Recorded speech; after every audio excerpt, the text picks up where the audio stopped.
You're about to listen to TADPOG. Tyler and Dave play old games. It's a comedy video game podcast. We would like to stress that the hosts are not experts and are really just very crass commentators. Seriously, this is an explicit podcast that happens to talk about video games sometimes. So please enjoy this pretty okay podcast with Tyler and Dave.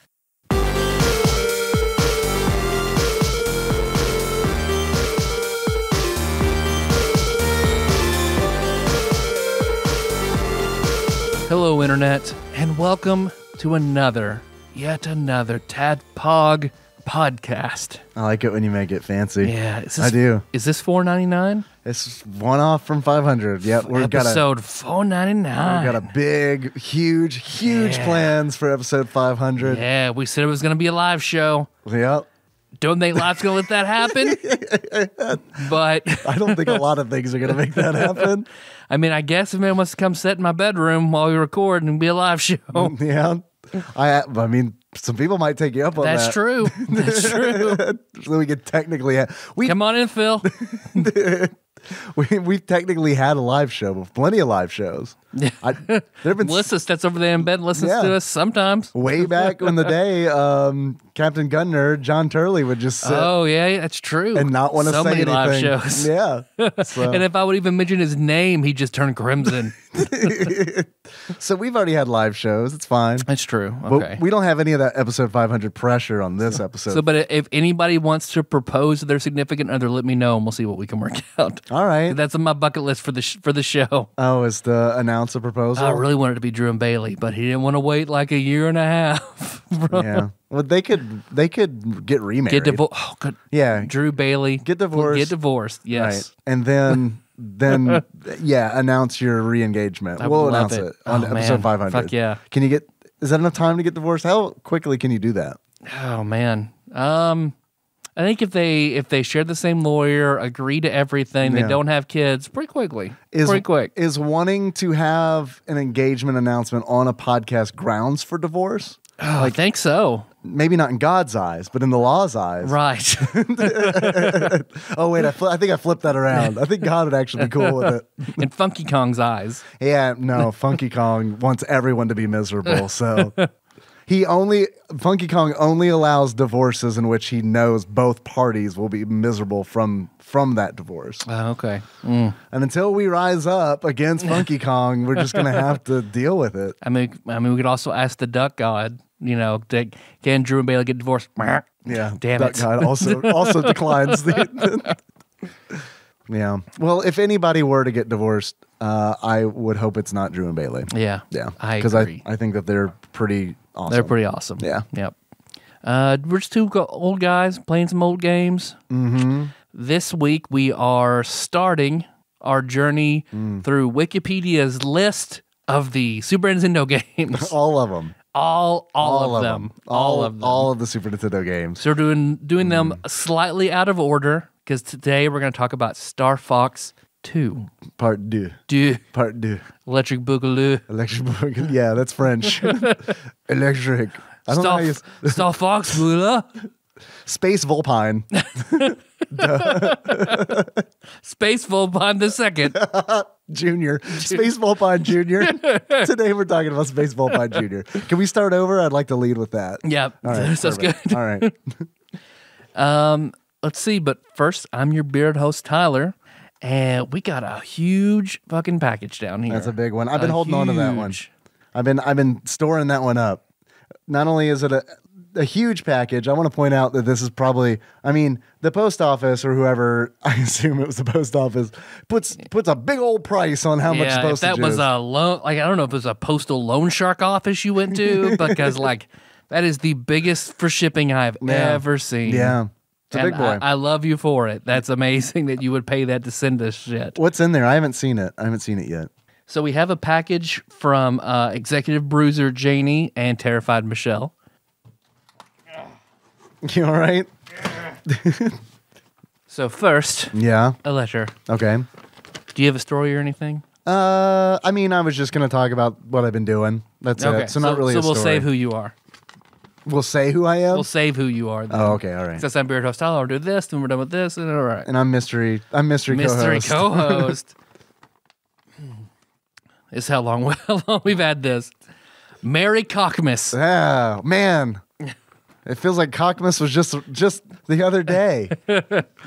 Motherfucking TADPOG. And I'm sorry, my sinuses are draining, so if I'm sniffing and snucking and sound weird. Sniffly boy. We gotta get you all like shaped up for episode 500. We can't be having this on 500. That's true. Our landmark I'll just take episode. some Airborne, man. That good scientific shit. What is Airborne? It's that bullshit snake oil that a teacher invented that you take and it's supposed to prevent you from getting sick, and it's fucking bullshit. All right. It's like vitamin C Alka-Seltzer. Right. I haven't heard of this. Okay. I will make sure I'll test it. I feel like there was like some kind of a lawsuit against them for false advertising. You want to start doing a Mythbuster style show? Yes. Let's start. Yes. Let's start with Airborne. Airborne. All right. Oh, look, it's already been debunked. Okay. Podcast done. That makes it easy for us. Yeah. We just take someone else's We'll only research. do debunked. Yeah. Right. Yeah. It's a lot like this show. Do we agree? Yeah. Yeah. Yeah. It's like this show where we just check out other people's reviews of the game and then be like, this person said this. we know you could have done that for your own, but then we wouldn't have a podcast. We wouldn't have a show. So. Right, yeah. Motherfucking TADPOG. I hope you are all doing well. Normally, I wouldn't try to compete for Kanna's title of TADPOG Santa, but I just spent a fuck ton on shipping. Fuck it. But at Christmas time, it's a different ballgame. Christmas and Halloween are tied for my favorite holidays. What are your favorite holidays, Dave? It used to be Halloween, and it's with Henry getting older, it's becoming Halloween again because I have brought back the tradition of watching the Garfield Halloween special. Like that is like, man, that is like the prime. That's prime Halloween special, man. Got pirates in it, man. Garfield and Odie coming together to overcome ghost pirates. Come on, it's pretty much the best. Sweet. So Halloween. Oh, but Thanksgiving now that I get older is really rad because it's like I get a day off from work. I take Friday off. I get a long weekend. Get to eat a whole bunch of Cracker Barrel turkey. Like it's still probably Christmas for me because now it's awesome having Christmas Eve and Christmas Day off. Like my job now permits that. It's amazing.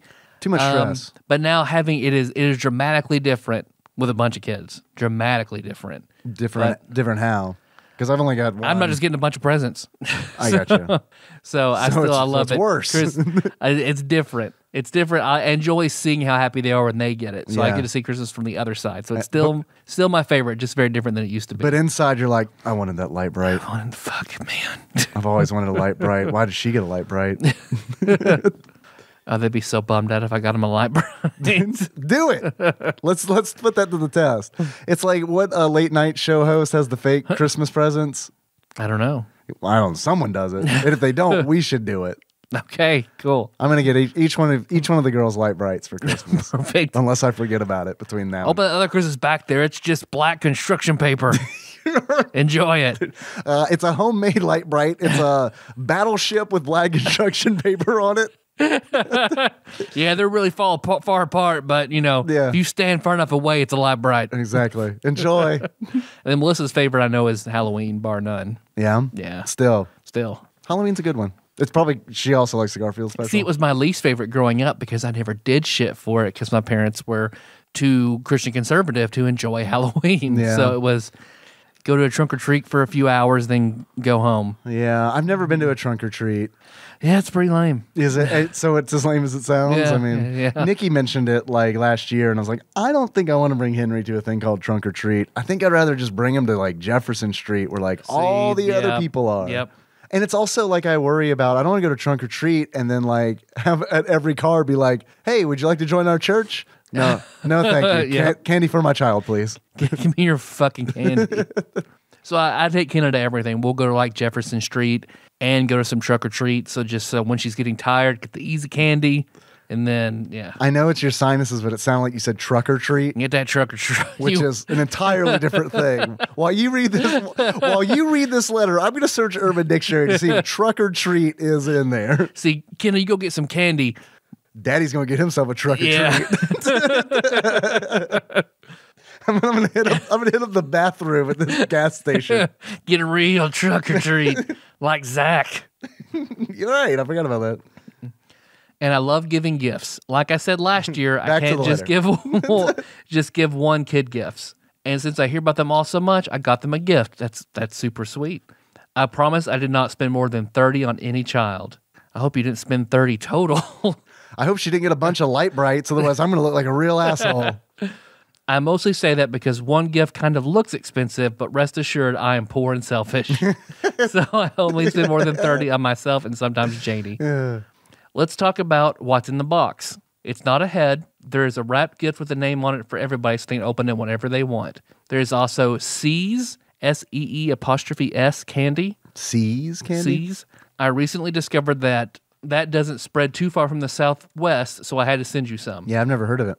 I had enough gift cards for you to have 3 1-pound boxes of different types of assorted chocolates. The chocolate is for everyone, but I was thinking of Choco Chica when I got it, which makes me happy because the other day she was like, I haven't got any chocolate in forever. I was like, well, I have a box of chocolate right here.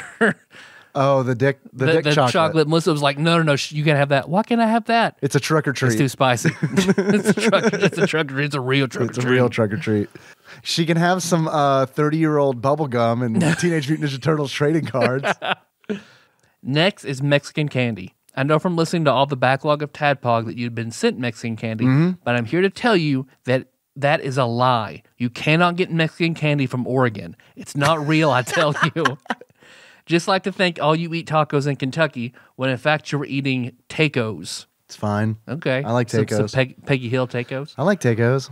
The only place you can get real Mexican candy outside of Mexico is Southern California. Arizona? Texas? No. I would think the only place you could get Mexican candy is Mexico. But all right. I don't live in Southern California. I've never been there. I'll take your word for it. Furthest west I've been is, I'm not sure which is further between Albuquerque and Las Vegas. Las Vegas. Yeah. It's the furthest west I've ever been. Same here. Man, we had fun. We had fun in Las Vegas together. Oh, yeah. We should tell the story sometime. Maybe someday. Yeah. That'll be the intro for La Mulana. Yeah. Subscribe to Patreon. Yeah, the La Mulana. We should do La Mulana for episode 500. Fuck. We have to wait in the podcast, though, because we said that's our last episode. Oh, this is a threat, then. Don't make me La Mulana. It's ending. I included chili-covered watermelon candies, which I love and kept half the bag. And Lucas, which is like a chili paste I used to eat as a kid. I used to just eat chili paste named Lucas. Big Mother 3 fan. That sounds like a Mad Lib. I used to eat chili paste named Lucas. We get it from an ice cream man or the 98-cent store. 98-cent store? Come on. There's also Pulparindo. Pulparindo. I have no idea what that is and have not tried it. It'll be interesting to see your take on it. Okay. Along with Mexican candies, 2 bottles of Jarritos pineapple flavor, which are also Mexican sodas. Those are actually really I like fucking Jarritos. good. Yeah, I've had those. I haven't tried this either. I was going to send you Cactus Cooler, which I hear is not sold out of the Southwest. However, I found Jarritos, and that is sold in even fewer places. Cactus Cooler. We got Jarritos all over the fucking place here. All Cactus Cooler is Ecto Cooler they couldn't sell. They repackaged it as Cactus Cooler. Just glue some toothpicks to it. It's Cactus Cooler. Yeah, they just draw spines on Slimer because he kind of looks like a cactus. It's fine. Next up, hot sauces, or mild for you guys. When I went to LA Comic-Con, Danny Trejo was signing autographs. All right. I had no idea that dude was so short. He's only 5'6". We cast him as a character in Suikoden. We did. Which will be hitting Patreon soon. Yep. So short break to plug that for a second. Hi, I'm Dave, your bespectacled host, and I've spent all weekend putting together a stupid slideshow for Patreon donors. So we did record over 2-hour podcast for Patreon. It's about an hour and a half. It was 2 hours, and then when it edited down, because there were some things that did not make sense. So I was like, this needs to go. But we got them all. We got all the characters from Cast Suikoden. every person with a portrait in Suikoden, in the Suikoden movie. Yep. So I feel like it's a very good episode, and you put it to video to make it even better. God bless you for the tremendous amount of work you're doing. I told you this earlier. I am so lost in it that it started out where I was like, this is really funny. We did a really good thing. And now I'm like, this is the worst thing. I knew you're gonna Dave Attell it. I knew it. Have ever done. I was Dave Attelling it while we were recording. Doing it. This is so bad. This is so bad. No, this is good. Fuck, this is so bad. I mean, I go back and forth. Sometimes it's good, sometimes it's bad. I don't know. Patreon donors can be the judge, I guess. Fuck yeah. Anyway, that reminded me that he has opened up some taco shops called Trejo's Tacos, and I wanted to try it. I do too. That's cool. It's pretty good. Pretty good. It's pretty good. They bottle their own hot sauce, but it is more smoky than hot. The taco shop also caters, and I asked them if Danny Trejo actually comes when they cater. They did not know. I say doubtful. Yeah, that'd be great, though. Yeah. When I picked up the Mexican candy at the Northgate Mercado, I also picked up 2 bottles of hot sauce that looked interesting. Don't know how they taste or if they are hot, but it's always fun to listen to you try food. All right. I'm glad you think that. Some people don't. So, yeah, that's a real, polarizing issue on TADPOG, I feel like. Unless it's us eating 30-year-old Ninja Turtles. Then it's the best thing the podcast has ever done. Yeah, which is true. Okay, I think that is everything in the box. If I forgot something, then I guess it's a surprise. Hope you enjoy your super girthy package. Wanted to make sure we had the girthiest of all packages. Hell yes. Long, thick dicks, tight buttholes, and DDs, or get the fuck out. Terrified Michelle and Executive Bruiser Janie. Excellent. Thank you. So what all do you want to get into? On this Star Fox, on this Space Volpine Jr. episode. First thing is a Christmas card of Merry Christmas to ye matey. Heart, Michelle and Janie on some sort of a pirate ship. That looks like it's at a park. See, like a local park. You guys have pictures of us up in your house, so I will put this up in mine. I'll take it to work. We'll blow it. I'll get that. You want that thing 6 foot wide? We can do it. Yep. We can do it. You want to be able to, Shawshank style, cover up a big hole with it? You got it. It's all bags. Right? Okay. And I know they're for the kids, so I don't know what to do. It's just bags? Are they labeled? Well, here's one. Let's see. Well, here's some top. I don't know. I don't know what to do. Yeah, you are panicked. I expected just a big box of shit. Now it's like, oh, well, I need to go through and see what's for the kids and what's not. Well, you just want to wait till next Christmas, where it's more appropriate? Well, let's let all our kids go through this, and then we'll try what's left. We'll take the leavings, as opposed to me taking 20 minutes to go through everything right now. You don't want to do that? Okay. Tyler and Dave sort through gifts in real time. Yeah, that's probably what all the reviewers want. Well, she did say this. Here's the Lucas chili paste. You want to do that? Yeah, may as well do that. All right, that's the thing I was not looking forward to, but fine. Well, stuff that there are a few things that aren't wrapped, so I'm assuming we could do those. Yeah, let's dig into that. Would you like a Warritos? Yes. Thank you. You know what? Actually, I'm probably going to put this in the fridge because this is very, very room temperature. Here we go. Here's a sticker. Here, we'll try these 3 things here. All right. All right. First off, we'll see. Lucas is also looks like he's from DuckTales. He is of the duck persuasion. Man, that is extreme, teenager gizmo duck is what that is. What is it? What is this, Lucas brand? No, this is very weird. They look like shots. You know how you can buy the prepackaged shots from the liquor store? That's what this looks like. Or in the strip club where they come by and try to sell you for $10 a pop. Right. Some pussy energy drink. Does it taste like pussy?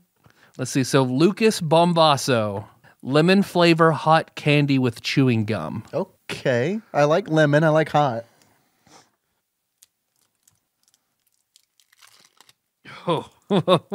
What? It looks like if someone were to chew up fruit by the foot and then just spit it back into a small container. That was very kind. That's not the description I was going to use. So so it's a small plastic container, and I have the ground up fruit by the foot with just a ball of lemon candy in the middle. It looks very strange. Yeah, it does. All right, are you supposed to use the lid as a spoon? I guess so, because it has a little tongue depressor type thing on it. Yeah, I want this lemon. That's what I'm going for. It's very sticky. Yeah, I'm going to try the paste. Sticky icky. Where's the gum? What's the gum part? I assume it's the lemon ball. What do we swallow? Oh, that's the gum? Okay. We swallow all of it, Dave. Yeah. I'm a good girl. Yeah, the lemon's the gum, I think. Mm-hmm. Okay. We've had this sort of before. Yeah, it tastes really similar to something. I can't remember what it's called. It's like a sweet chili paste. Mm-hmm. She wasn't lying. Mm-hmm. Well, this is pretty good. All right, now the lemon ball. There we go. A very hard gum. Yeah, I'm just going to swallow it. Oh, no, I'm not. It's expanding. Okay, it's not bad. Mm-hmm. It's Actually, like a chewy lemon head. It tastes really good with the chili paste. Mm-hmm. Mm-hmm. All right, Lucas. Gizmo Duck's son, Lucas. You did good. I like this. We like Lucas. Mm-hmm. Lucas Duck. Would eat again. Good, because we have a bunch more. Let's see. Here are, I gave you the other sucker. Pika Slice. Just says lollipop. Pika Slice lollipop. It looks like the same chili paste. And we have had something similar. I think she's referencing the stuff that Phil had sent us, right? I think that's the Pulpolindo. Okay. All right, so this is Pika Slice. Good? No. It is that same similar like chili paste, but less sweet. Yeah. Bite into it. That's a fun experience. It's really hard. It's got like a soft outside, but like I'm failing. I like it okay. Yeah, it's like watermelon. Yeah, you said watermelon. Yeah, okay. Oh yeah, dude, you got to bite into it. Let's see where that can be appealing. That's the good stuff. Crack open this Pulpolindo. Yeah, this is good, dude. When you bite into it, it's really good. Yeah, you like the Pika Slice? I do. It's not a licking sucker, I don't think. Sucker or lollipop? It says lollipop on it. But what did you ever say lollipop as a No. kid? Me neither. Did anyone? Is it like soda versus pop versus Coke? I bet. I would imagine so. But what region says lollipop? I guess the Southwest. Southwest or I think lollipop's just a marketing term. Like I don't think anyone ever General. actually says lollipop. Someone might say lolly, when they're trying to be like cute or something. Yeah. I've heard Kenneth say lollipop. Okay, here is a Pulpolindo, which I believe we've had these, that Phil sent us some of these. I'm still working on my Pika Slice. Which I think this is pretty similar to the... It looks a little different. It likes from the outside. It's like Laffy Taffy. It's like an individual Laffy Taffy. Imagine just chili Laffy Taffy. Pulpolindo, real fruit. So I wonder if it is Con fruta real. hot and salted tamarind pulp candy. What is tamarind? What is tamarind? It's I believe it's a nut. It's also used like as seasoning. Like I put tamarind in things that I'm allergic in the to tamarind. kitchen. Do you think it'll be okay? No, yeah. All right. I've got a $2,000 EpiPen. We'll save you. I don't know that I've ever had it, so yeah, it'd be fun for me to have an allergic reaction during the show. All right. Okay. It's kind of like the beef jerky of candy. I mean, it's got Like imagine Laffy Taffy, but it's nut jerky. It reminds me of.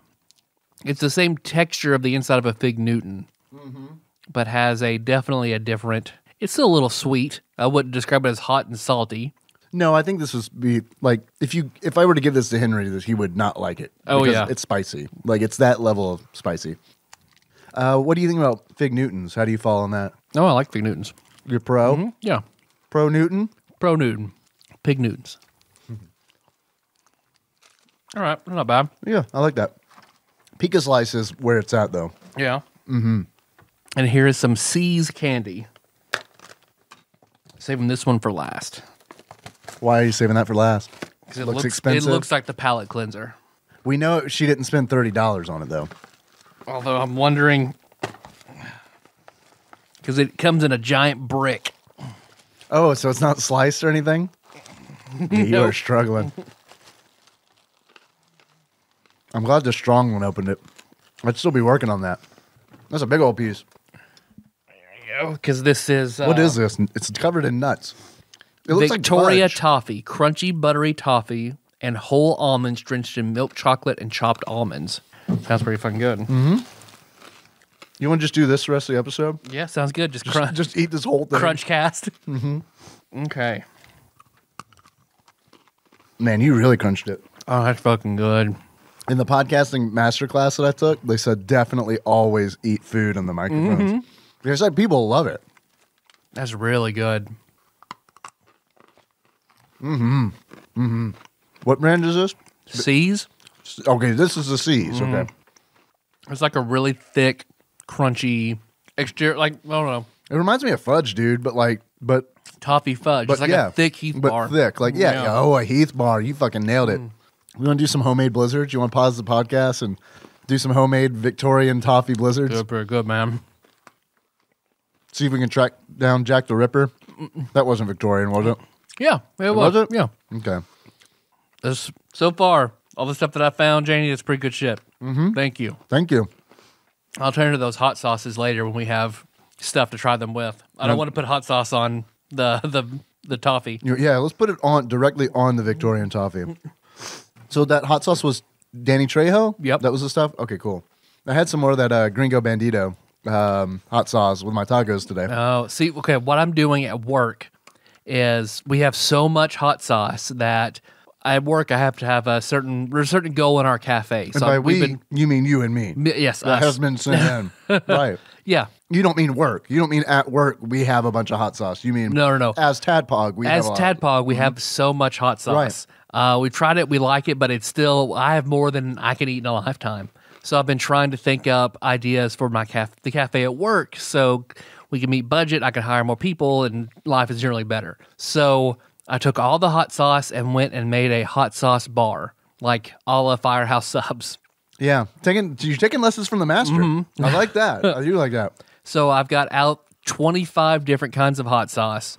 I had to go through and research. Finding the Scoville unit on every one of them took fucking forever. That shit is like locked down. So finding all the Scoville unit, I had to try them. I made descriptions and then everything. I've done it for 2 different times now, and everybody fucking loves it. Even if they don't try it, they gravitate to that area and get stuff and look. And People love to look at hot sauce. yeah.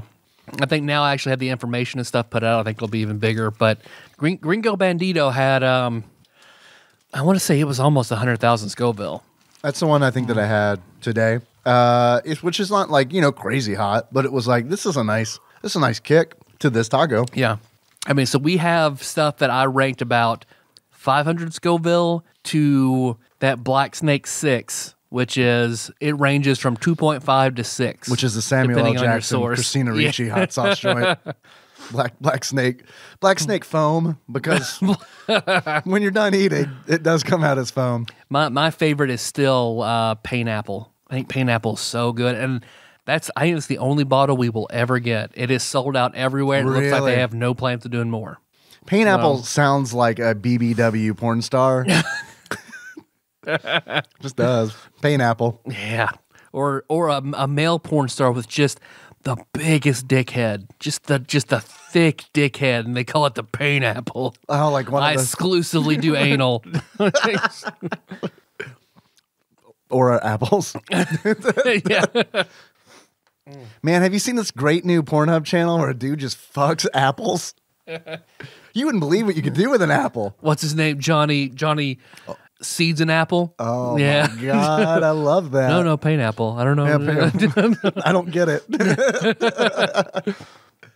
Thank you, Janie. Thank you, Terrified Michelle. Well, yes. And I will give all this to the kids, and I know they'll love it. Thank you so much. Let them fight over it. Yeah, put them in a cage. Whoever eats all this candy gets a light bright. Who wants the hot and salty tamarind candy? Fight for it. You didn't do a podcast, Dave? You didn't talk about some games? We've been doing a podcast. I don't understand. Do you not consider the things? Should I just erase what we've already done? Well, that's just now the video game part of the podcast. Our most minimal part of the podcast.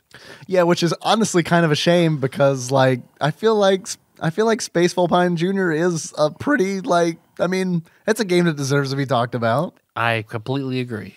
Yeah, let's do it. You want to do it? Yeah, let's do that. All right. You hear that, Dave? I do. It sounds like the Victorian toffee train. The nuts. Toot toot. It's got a pretty little parasol, almond-covered parasol. That is, I guess also, like, that was There's probably a lot of like industrial smog in that era, right? Well, it sounds like it's cute, but it's going to Auschwitz, so it's not. Yeah, it is not cute. It's not. It is not cute. It's gussied up, but no, it's not a good train. It is a bad train. No. Yeah, for the record, we want to let you know that's a bad train. The prettiest train to Auschwitz. That sounds like a weird book, like a weird children's book. The prettiest train to Auschwitz and other childhood stories. Of course I hear that, which ushers in a segment that we like to call Dave Reads from Wikipedia. Okay, guys. Star Fox 2. Canceled video game. Yep. Sorta. Star Fox 2 is a third-person shooter game developed for the Super Nintendo Entertainment System by Nintendo EAD. Also not entirely accurate. And Argonaut Software, and published by Nintendo. Why do you say it's also not accurate? It's got plenty of first-person shooting in it, too. It's true. Yeah, you can switch between first person and third person. You're right. It is the 7th installment of the Star Fox series, which my brain had to process that. Because I was like, how the fuck is this? What came out between Star Fox and Star Fox 2? And I was like, oh, all the Star Foxes. All the Star Foxes. All of them. Technically, yes. Technically, this Wikipedia is a minefield. It was canceled shortly before its planned release in 1996, as it was set to be the sequel to Star Fox. Which is so dumb. All right, you want to talk about that? No, we'll go ahead and finish. No, we can. No, I mean, I feel like that's a good. Let's talk about that. Okay. Because the development of this game is like absolutely bonkers. Like, the fact that this game was developed. Not only was the game developed, a special version of the Super FX chip was developed for this game. This game, and then I think Yoshi's Island was what it primarily ended up being used for. Right. But it's wild to me that it's like they went through so much effort. Argonaut went to so much effort. And I honestly think that the reasoning why the game was canceled makes sense. But like what sucks about it is... it sort of makes sense. But for a company who is known for taking risks and doing things in the different direction, that is an incredibly conservative move on their part. Like it was just wasted. It was just wasted time and money for what I don't understand why not release it. I don't think Nintendo was that was Nintendo of the 90s that were like not the same Nintendo, man. I mean, I think that whole like we're not going to worry about being cutting edge tech. Like I think that happened like after the PlayStation and it's like like I feel like that honestly didn't get into like full swing until the Wii. Where it's like that, the Wii is where, honestly, to me, it felt like Nintendo just like gave up on that. Yep. And they're just like, instead of like trying to keep up with that, we're going to like just try to work on like fun alternative ways of They gaming. could have really took everything like Nintendo's capital to pump in something to keep up with the 360 and the PS4, but yeah, it would have been the third exact same thing on the market. Like, that's I in that context, I agree with what Nintendo did with the Wii. And also, like, Star Fox 2 is a 3D game, much like Star Fox 1. It uses that same polygonal technology where you've got like some basic polygons that don't really have any like texture maps or anything on them. They're all just, smooth, untextured polygons. And it looks, to me, honestly, I thought it looked pretty much the same. I don't know exactly what the Super FX2 chip was doing. Other than, actually, that's a lie. I do know what it was doing. I don't know why it's important. But the chip allowed vector images to be rasterized as sprites, like on the fly, which is, that's a pretty big deal because normally like Super Nintendo games all have like sprite sheets where it references, okay, well, this character is sitting, so we'll use this sprite. We'll use this 2D sprite. So I don't know exactly what is being on the fly rasterized in Star Fox 2, but I mean, the fact that it can do that is neat. I wish that I could pick up on like, oh yeah, that's doing it now, but I have no idea. And I played this game at Tadpog Church on Twitch. I played it for like 2.5 hours, and then the next day I played it for a few more hours. And I feel like I put time into the game, and I still I have no idea what the chip is actually doing. But do you get the same feeling from this as you did from Star Fox? Because I know you love Star Fox. I watched you play the shit out of some Star Fox. I do love Star Fox. I did not get the same feeling that I get when I play Star Fox, and I think a lot of that is because I love Star Fox for nostalgic reasons. But it's also a very different game. Star Fox is on rails shooting. Yeah, that's what it is. Star Fox 1 to Star Fox 2 is the same thing from Zelda 1 to Zelda 2. Because I feel like it changes up shit that much. Yeah, no, they do. They change things up.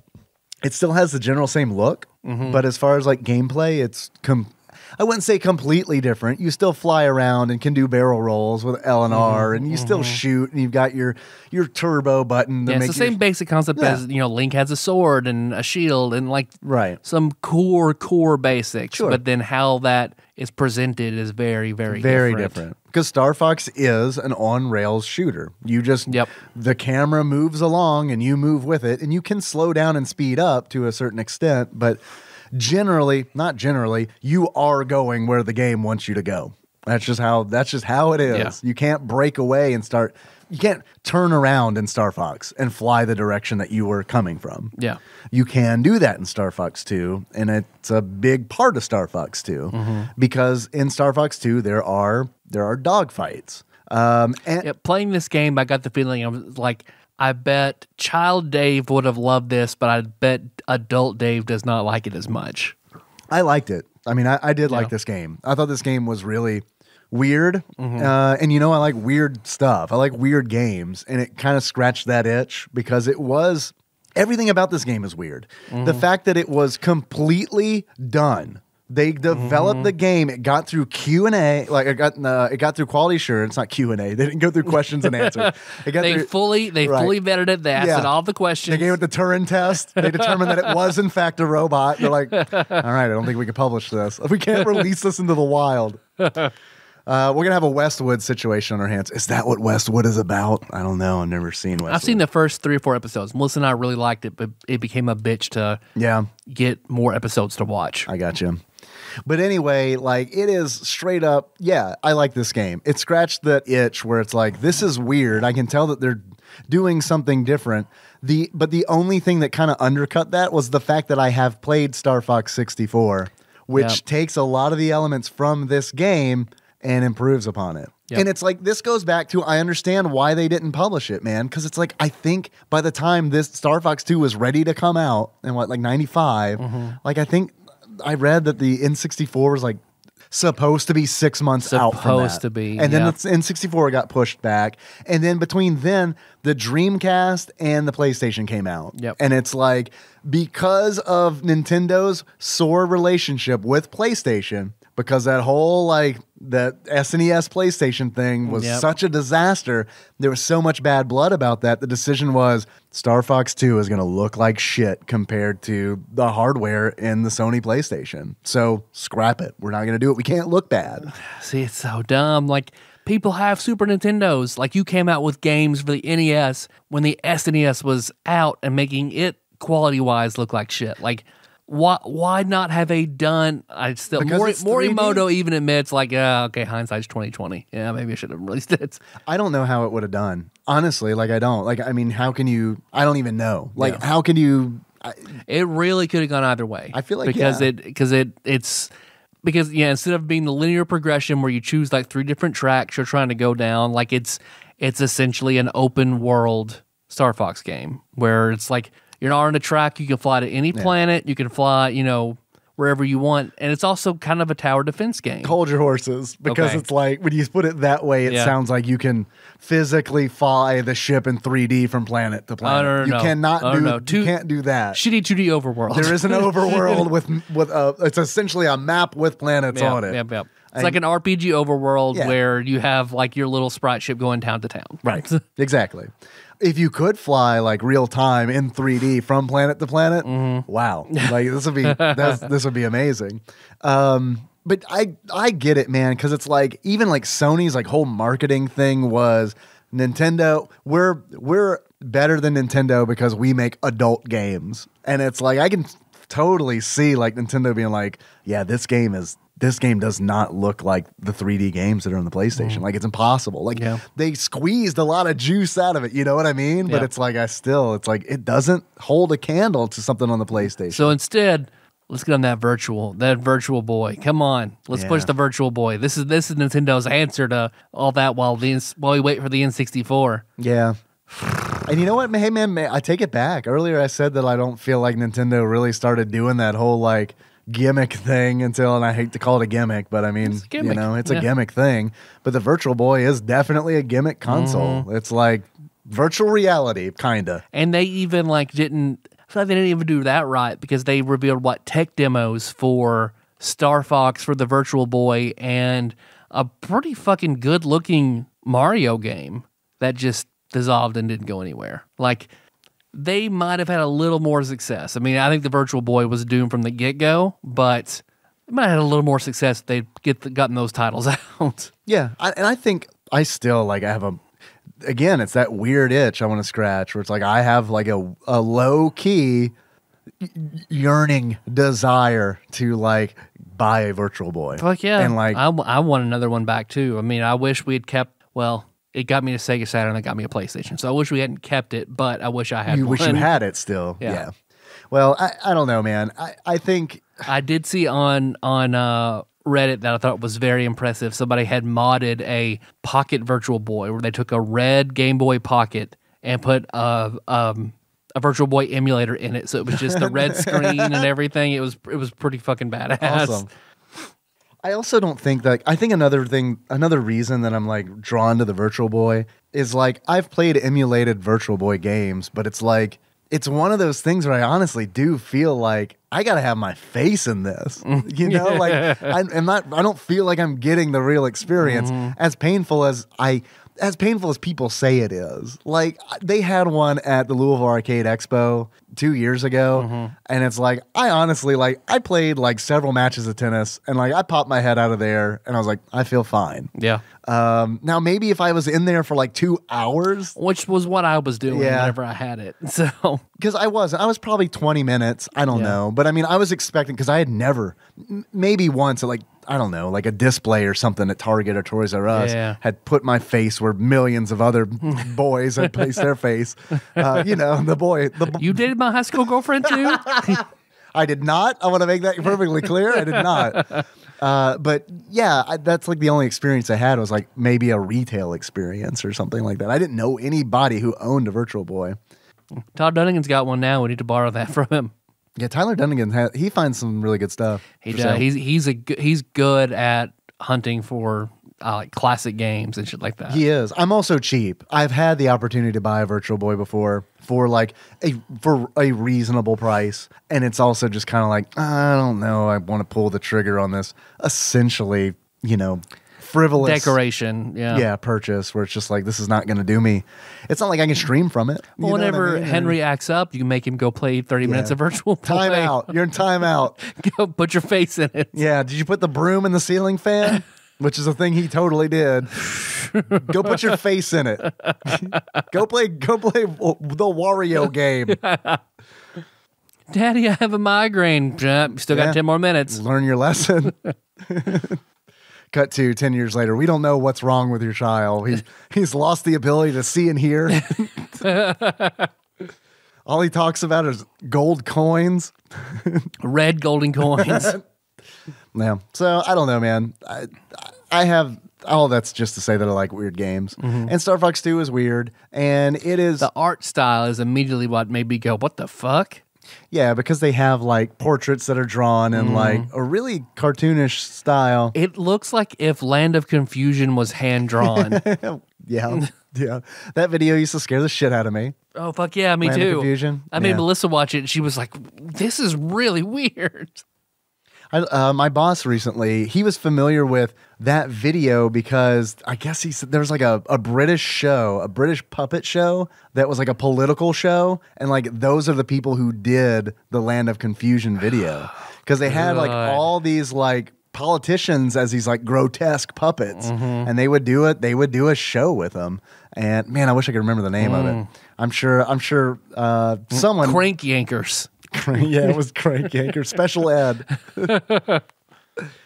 All right, Star Fox 2. Yeah, it's weird looking. And that basically whenever a lot of levels are dogfights, you're either like, and it's all done in real time in that Andros and his forces are trying to attack Corneria. So there are constantly like ships flying that way and missiles being launched. And you see that on the overworld map. Yep. You see the missiles coming towards Corneria. Yeah. You see the fighters going towards Yeah, it. even when you're in a level, the missiles are still moving toward Corneria. So you can pause and like check it. And if they're really close, you can bail on that level and immediately fly back and intercept a missile. Or try to. Yeah. Because once you get to the missile, you go into a 3D sequence where you have to shoot the missiles out of the air. Basically, yeah, a dogfight where you're generally in first person trying to shoot down the missile, and then typically one of Pigma, Leon, one of Wolf's forces will intercept you and try to take you down. Right. So getting the missiles, getting the cruisers that are launching the missiles, and getting to the planets that have been taken over. And then eventually before Andross's pet, and then Andross himself. Yeah, the Mirage Dragon. Yeah. Andross's pet, which is just a big space snake. Yep. Pretty much. So the game was designed so that you play it over and over again. Like that's what it's designed for, which I guess is honestly the same principle as Star Fox. You know, you're not supposed to go through the same path each time. Like it has branching pathways, so you can play it differently each time. I know that when they designed it, they kind of like designed it from like a roguelike standpoint where things are randomized. So every time you play it, Andross will take over different planets. So it's not going to be the same experience each time, which I think is really neat. Like that's a really, really neat thing. That is cool. And you, at the end of the game, or when you die, you're given a rank that goes from E to, I can't remember if it goes to S or if it's E to A, and it tallies up a whole bunch of things. E to Q, and then a plus mark, and a smiley face. The pi symbol. It's very weird. But it is like one of those where it's like, I can see they're like trying to, it's like one of those where it's like, see how high of a rank you can get. So it's like, that also appeals to me because it's like, well, I mean, if I played this a whole bunch, I could probably like figure it out and get a really good rank, you know? Like, this is probably a game that I would have enjoyed as a child because I could see myself playing it over and over again. I wouldn't have had the same like, whoa factor as I did with Star Fox. Yeah.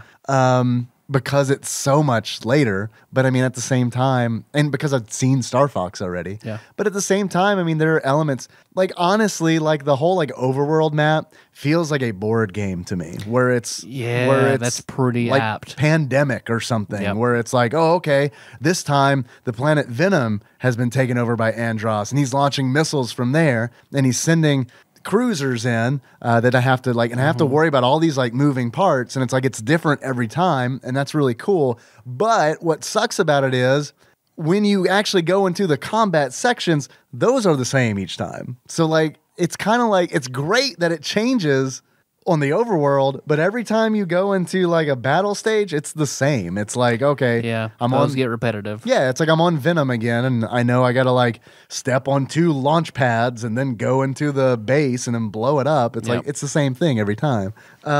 Because there are 2 different playable segments where you have your in your ship dogfightings in space, and then like if you go into a cruiser, then you can fly, but also go into like walker mode. Yeah, you turn into your little shitty ATST. Yeah, your little walker, which is your Texas walker. Weird. Yeah, you control pretty well. You can maneuver very well, but you're slow. Yeah, and like if you don't know what's coming, you get torn up real quick because you're not very fast. You have to be like in that mode. It is adorable to me because it is like, it brings me back to the days where it's like, all you got to do to be good at a first-person shooter, circle strafe. That's all you got to worry about. Like, the AI does not know what to do. Like, you just can't, they don't shoot where you're going, they shoot where you are. So as long as you just keep moving with like L or R held down, so you're like tilted to the side, you're A-okay. Yep. Just walk around the thing in circles and shoot it. Man, I miss those days. I miss the days where I was good at first-person shooters. Like, that's all it took. I'm trying to think what else. There are 6 characters in this game. Yeah, you got the quad old boys, and then a new 2 new female characters. What, Mayu or Miyu? Miyu. I like calling her Miyu because who she's is a like cat. a lynx or like a some kind of cat or like some kind of cat. Fennec foxes weren't like really popular then, but she kind of looks like a Fennec fox. That's true. And then the other one who is a very cute dog. A little miniature poodle with a red bow in her hair. Yeah. She's the daughter of an aristocrat. I don't know if you knew that. Okay. That's her backstory. Makes sense. Her name is Faye. Faye, thank you. Not to be confused with Faye Valentine. I can see the Faye Valentine were a little dog. All right. No, I think Faye more like the lynx. Faye Valentine would be a much sexier dog than that. She'd be a dog with just giant tits. The sexiest one of those dog. big-titted dogs. 6 giant breasts. Just dragging the ground. with all the hair rubbed off because they dragged the ground. With those AK bullet nipples. Oh, man. I don't know what you can basically choose who you're going to be and then pick your partner. Pick a wingman. Yeah. And everyone this time has very different stats, which I think is cool. Yeah, they do. Pretty much in pairs because it's like Fox and Falco are in your standard R-Wings, and they pretty much have the same stats and weapons. Like each pair also has like a special weapon that is unique to them. And then you've got Peppy and Slippy, and they're in, I think, they have higher defense. 2 different modes of penises. Right, yeah. Going into Slippy mode. That's the best mode. Slippy mode's the best mode. They have like higher defense, but they're also slower. And then you have Miyu and Faye, who are faster and have less shields. Yep. So it's kind of like Fox and Falco are kind of the middle ground. They're the Mario and Luigi of this game. And I think it's neat that like they all have their own special weapon because it's like Fox and Falco have bombs and Slippy and Peppy have shields where they can absorb damage. And again, they're defense based. I think it's nice. It plays into that. And then Faye and Miyu, I believe, have the ability they have the heart special ability, which essentially recharges their shields. See, it didn't hold the same, like, there wasn't as much excitement in it for me. It was more constant anxiety over the missiles reaching Coneria. So I feel like I was on an epic adventure in Star Fox, like, this one didn't have the same, like, your heart's not in it the same way. I know, I agree. And I honestly think it's because it's not on rails. Like, because it's not on rails, all of the combat takes place within what feels like a very small area. Like, the dogfights, like, that is in a very small area. Very small. I'm impressed. This game and Super Mario RPG impressed me in 2 different ways that the Super Nintendo could do it. Okay. So, like, just graphically with Mario RPG, because I feel like that game is just so gorgeous and 3D. And then this game in that it's processing power, and then like the dogfights and everything that I could see do that I would expect to see like on a computer game. Yeah. So like Star Fox I thought was cool and different, but then they sort of upped the ante they just took Star Fox to another technological level, I guess, a little bit. Yeah. Which just surprised me in seeing the Super Nintendo do dogfights, you know? Yeah, no, it is impressive. It's very impressive. And I think that it is, a fine game. I don't think it's not as impressive as Star Fox. Yeah, I agree. It's not, because it's like Star Fox has these like, because it's on rails, it has these sprawling levels that it's like you fly by so much stuff. Yeah, and like those big lava levels and like cool shit. The This feels like it's a lot of the and- same shit. Yeah, the asteroids. It feels like every level in Star Fox feels like an experience. It felt dark and mysterious. I remember looking at the map and wondering about all these different places and how to get there and the black holes. Yeah. And this is just very much not that. It's not. It's like bite-sized fights that you get into through an overworld map. Yep. Which, is fine, but it's a very different experience. Yeah. It doesn't feel like... It's weird because it's like, on one hand, you have the capabilities of going pretty much anywhere you want in the Lilat system, but on the other hand, I don't really want to go to any of those places because they're small and boring. Yep. I hate to put it that way, but Because I watched somebody beat normal mode in like 25 minutes. Yeah, it's short. Like just semi-knowing what they were doing. Not like speedrunning, not an expert at the game, just knowing what was up. Yeah, it does not take long to get through it. It took me 3 tries to get through it because like the first time playing it, like I had to get my bearings, and like I had no idea what was going on with this overworld map stuff. I was like, yeah, I would have expected more of Star Fox 1, not this. And yeah, absolutely. Which I think is not necessarily a bad thing. No, that's sort of like Nintendo does like the second in a series. Like that's usually where they mix it up. It's true. See what works from both games for the next one. Yeah, sure. Yeah, look, I think it's a fine game. It was just a little disappointing for me And I know that it's like really, really shitty for me to say because this game wasn't developed in 2019. Yep. So it's like, it's really hard for me to like put myself in like my 14-year-old shoes. I honestly, dude, I don't know. Like, this would have been a rental for me. Like, I would have been fine to have rented this game and played it a whole bunch over a weekend and then never touched it again. Yeah, Josh and I could have played this at his house over a weekend and beaten it and been done with it. There was supposed to be a 2-player mode, and I know some of the demos that were floating around prior to the game being done had a 2-player battle mode. But that wasn't in the finished game. Yeah. So, I mean, I think on one hand, it's like I think that could be great. But on the other hand, the thing that holds this game back the most is the frame rate. Like, I can play, it doesn't bother me on Star Fox 1. And it's because I have Star Fox 1 memorized. Yeah. But in Star Fox 2, I don't have it memorized. And it's like, oh my God, this is like playing a flip book. Like, the frame rate is so low. And it's like in Star Fox 64, the frame rate's not a problem. I mean, it's just like everything's smooth. I don't think Star Fox 64 looks as good. Like, I think I like the cleaner look in the SNES of like the like purely like untextured polygons, and it's like everything just kind of look, it's jagged because it's low res, but it's like clean. It's these like flat colors, and I think that's really nice. I feel like that gets a little muddied on the N64, but like as far as like playability, I mean, Star Fox 64 is like light years ahead. See, I like the Star Fox games, okay. My love for Star Fox 64 is nostalgia-based, but it is also the exception of the rule that these games are not my bag. I just happen to like Star Fox 64. So this game also not my bag. I can see where it's a good risk and to be different, and I think they should have released it. Yeah. But I mean, I've only played these 3 Star Fox games. I'm not like a huge Star Fox buff or anything, because I kind of like grew wary of it when the I can't remember the GameCube Star Fox that came out. Adventures, thank you. Which was a different game. They just threw Star Fox into it and kind of ruined the IP for it. Exactly, and it totally ruined it for me because like I remember like seeing it and playing it at a Babbage's, I think it was, and being like, I mean, there's nothing wrong with this, I guess, but I'd rather be flying around in a spaceship shooting stuff. See, I knew nothing about it whatsoever. I just was still riding high. Oh, shit, I love Star Fox 64 so much. Now I have my own GameCube. I can get Star Fox. I never had an N64. Just borrowed Josh's. So I was like, fuck yeah. I went out, bought it day one, went home, and was extremely confused. Yeah. Because I had no idea. I just assumed it would be a shooter. Sure, yeah. No, I did too. That's why I was like, yeah, I'm baffled. Where it's like, what is going on? It's a weird Zelda clone. What?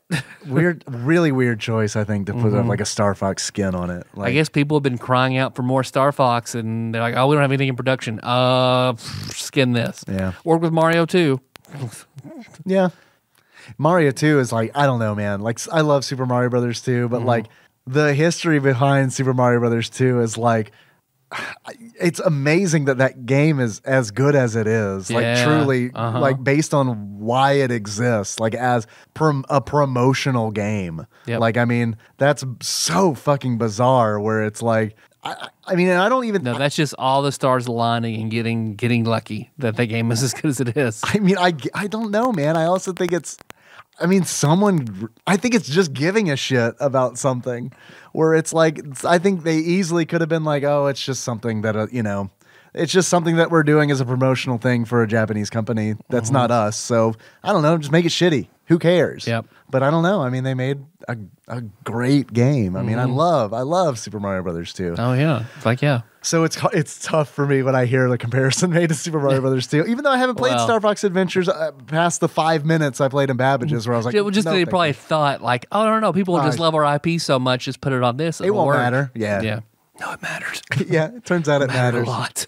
I played Star Fox 2 on normal, and I got through it a couple times.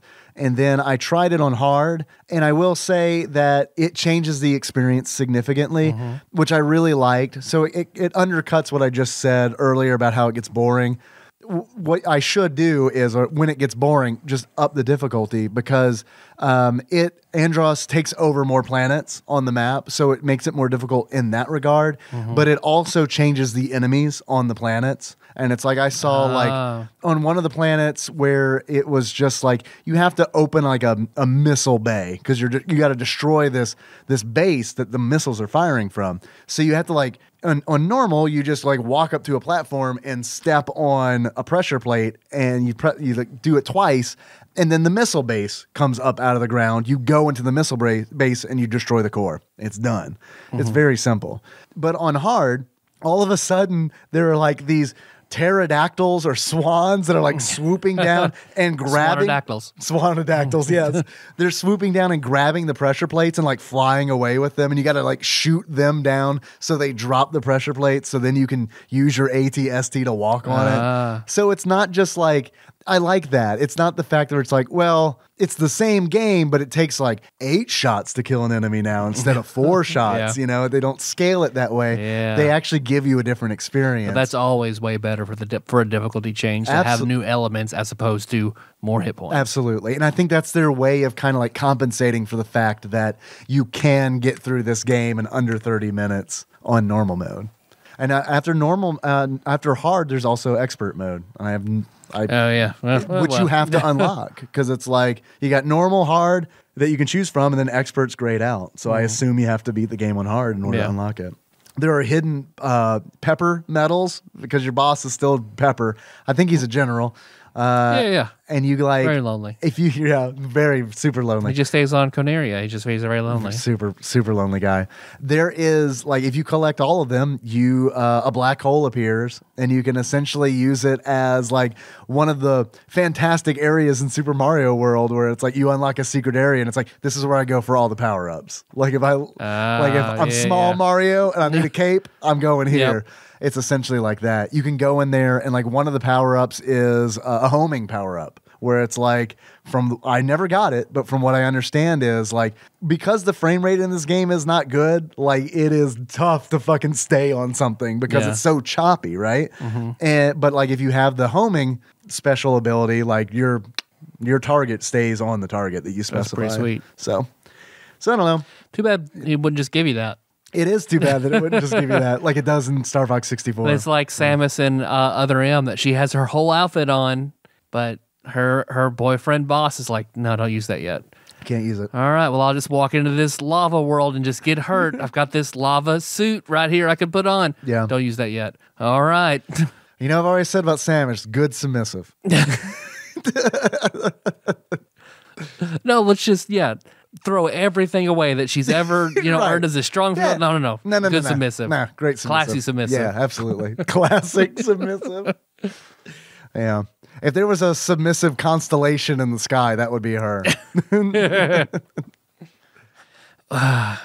Well, do you have any achievements? Yeah, I've got a couple achievements. Or do you have more to say about the game? I could go on for a long time, but I feel like this has been... It was like Andros is pretty standard. Andros, big floating head. Yeah, I mean, pretty much. Yeah. He's a cube, and you shoot him. Very easy. He has his face on all sides of the cube. Yeah. He turns into a mask, which I was like, oh, it's like Phantos. And, so, I mean, it's like, okay. But, it's pretty straightforward. And then when you beat it, it gives you your ranking, and you look at it, and you're like, a C? Really? So that's pretty much it. What's this, high school? Fuck. Yeah, right. What is this, honors? What is this, honors Space Volpine Jr.? Come on. So yeah, I'm ready. I got some achievements. I could talk about this game for a very long time, but I also feel like this has been a super, super dry Space Volpine Jr. segment. We ate some stuff first. We've had some variation. But I could do deep dive for sure. This game is worth playing. I agree. I honestly think this game is worth playing, if not for just curiosity's sake. And they say that Nintendo said that the version that is on the SNES Classic is not the same ROM that's been floating around the internet. I don't know if that's true. And I know, because I haven't played any of those. I mean, of course, they'd have to say that, so you go out and buy the SNES Classic. Right. Oh, no, it's different. Right. They have a Pepe's reason. ears crook slightly differently. I'm opening Evernote, Tyler. Do you have any achievements? Let's see. Mega Fox, and you unlock that by shooting down Leon, who I think looks like the Iguana from Mega Man X. All right. Okay. I can relieve you from achievement duties. Sure, go ahead. All right. Because I finally have Evernote open. First achievement I've got came in from Kanaha, and that is Totally Not a Star Destroyer. And in order to unlock Totally Not a Star Destroyer, you destroy one of Andross's carriers because they are absolutely Star Destroyers from Star Wars, like 100,000%. .com 1000% around the moon. Next achievement is Just Shut Up, Falco, and that comes from Ruby Bear and Paul Kluel. In order to unlock Just Shut Up, Falco, let Falco get shot down by just about anything. Seriously, screw that whiny jerk. And the last achievement I got comes from Faceful of Alien Wing Wong, aka Dr. Drunk. Dicks Out for Harambe. In order to unlock Dicks Out for Harambe, spank that monkey Andross without losing any shield energy. Okay. It's pretty good. Pretty good. Did you have any more? Nope. Tyler. Yes, Dave. I have some questions for you. Yeah. The first of which is, if you were to give this game a beard that sums up how you feel about it, what kind of beard would that be? I give it the beard of Morimoto. He does not have a beard. Like we did not have this game, Morimoto's beard. Miyamoto? Miyamoto. See, Morimoto. I'm sure there is a Morimoto. That's the Iron Chef. Miyamoto. Okay. See, that's why I was thrown off because I was like, I'm sure there is a Morimoto. Tyler. Yes, Dave. If you were to give this game a pair of glasses that sums up how you feel about it, what kind of glasses would it be? Miyamoto's glasses as well. I wish you would have said Morimoto. Morimoto. Okay, excellent. He doesn't wear glasses though. No, he doesn't. I mean, he might to read or something. Maybe, I don't know. Maybe. So he doesn't originally wear glasses. Now that he's older, 20 years after he should have had glasses, then he gets glasses. So there we go. He gets LASIK. There. Yeah, that's Star Fox 2.5. Tyler. Normally I would ask you how much this game is on pricecharting.com, and you can answer that if you want. I guess the cost of an SNES Classic. What do you think that would be? Like, is that $60 now? 60 or 80? Can't remember. I mean, pretty close. Yeah. $61 on average on price charting. Although I did look on Amazon. You trust me, if you want to pay a lot more than that, you can. Thank God. Yeah, finally. Man, scalpers have had it hard long enough. I know, right? I also have, I believe, 10 other questions. Fuck yes. That were sent in to us by Quizmaster, Bovine Bear, Matt Cowan. Would you like to take that quiz? I would love to take that quiz. All right. I've opened that document, and it's called Ooh, Foxy Quiz. Oh, all right. In order to unlock Ooh, Foxy Quiz, we just take this quiz. 10 Dave-style questions about fox characters, but not necessarily all animals. I feel like we need to keep that in mind. The word fox may or may not be within the answer to the clue. Let me read that again. The word fox may or may not be within the answer to the clue. Okay. Calculator may or may not be. All right. It's throwing me off because I was like, we gotta answer a clue? So you gotta answer a clue to give us a clue. Then we get the question. Right? We call Matt. It's like, all right, I think we figured out the clue. What is the question? All right, here you go. You ready? Yes. Miles per hour, which is Tails or Sonic 2. I don't know what we're looking for. Yeah. Tails? Tails, who is a fox. Fox, who is a character in Sonic the Hedgehog 2. He wears red shoes. Yeah. Red shoes? Yeah, it's true. I think. True. Oh, fuck. He has 2 tails. 2, yeah. He's Baby only Kitsune. Yeah. Yep. All right. I'm locking it in. That's our whole answer. I'm sure we got it. So Tails, parentheses, Sonic series. Okay. We got it. I feel like we got it. Yeah, we know we got it.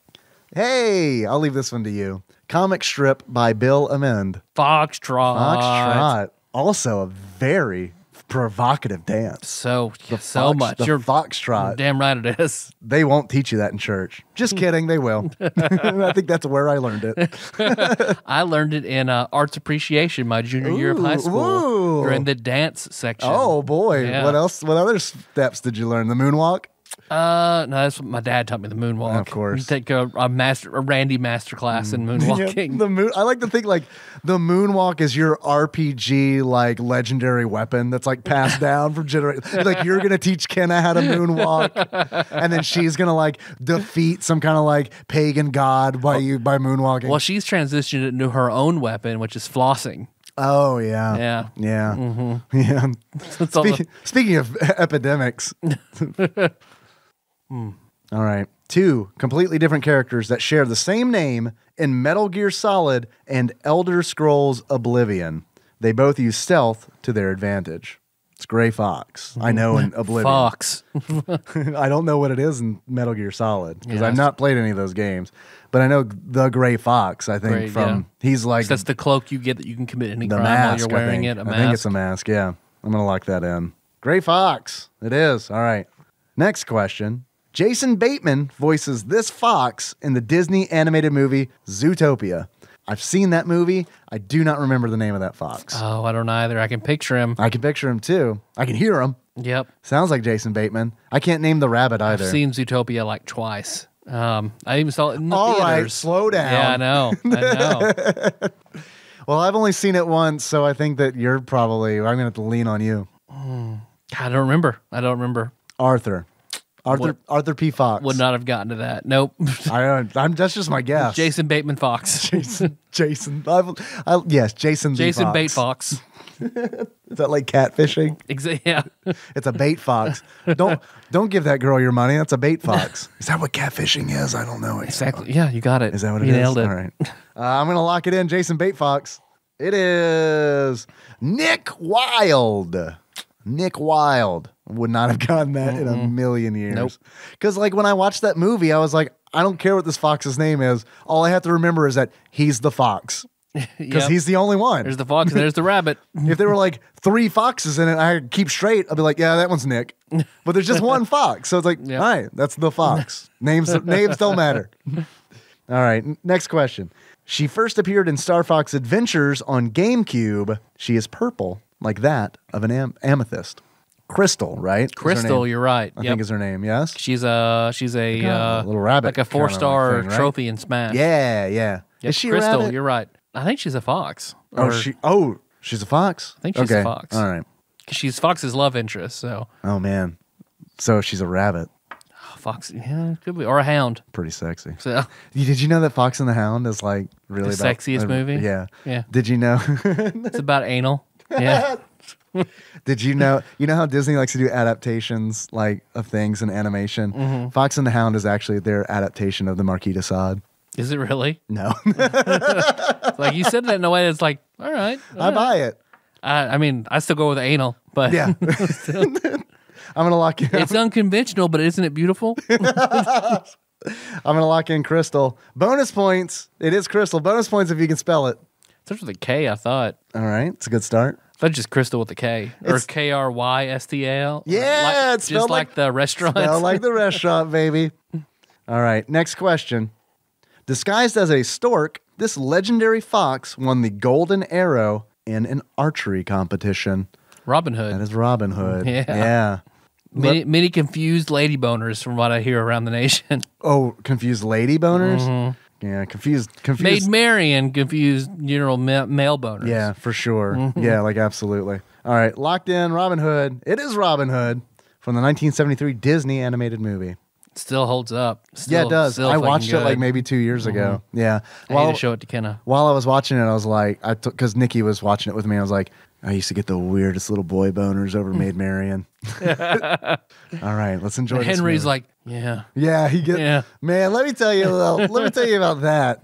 Man, that starts early. Way earlier than I remember. I know. I've seen Jack with one. So, yeah. Yeah. You know. Yep. All right, next question. Full name of the main character not named Scully in the X-Files. Fox Mulder. Fox Mulder, but the question continues. More? Okay, Jeopardy, we got it wrong. His middle name is a common first name with several shortened nicknames.